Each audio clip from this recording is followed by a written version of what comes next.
लगन में देखा एक जनी सनक के अपना ससुरारी पहुंचल बाड़े किशन भैया।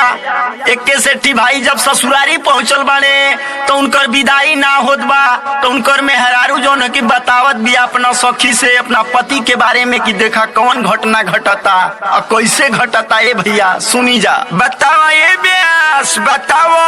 हरियाणे खाती सैया हमके नैहरा में अइला आहिए दादा ओही रे दिनवा खरवा स चढ़ी गइला, खरवा स चढ़ी गइला। पापा नहीं कइल विदा सैया कहन अइला, पापा नहीं कइले विदा सैया कहन अइला, पापा नहीं कइले विदा सैया कहन अइला।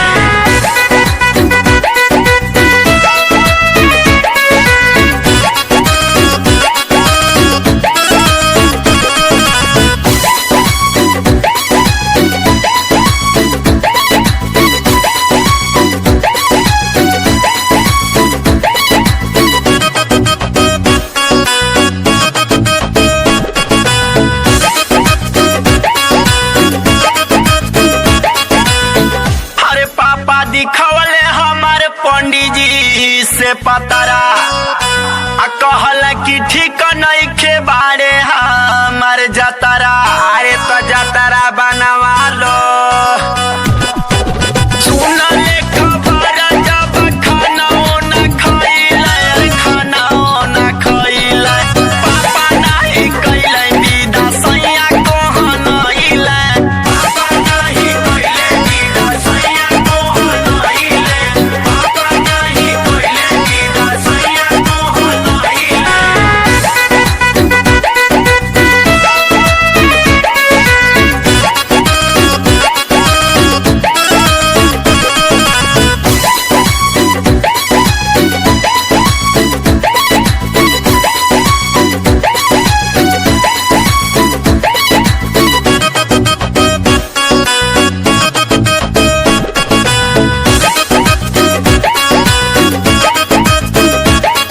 हर जक्सन बलमुआ से करी बहुत प्यार हो। हर बाकी हम बानी अपना नैहर से लाचार हो। सहिलो सहिलो ए गुजरिया मनीषा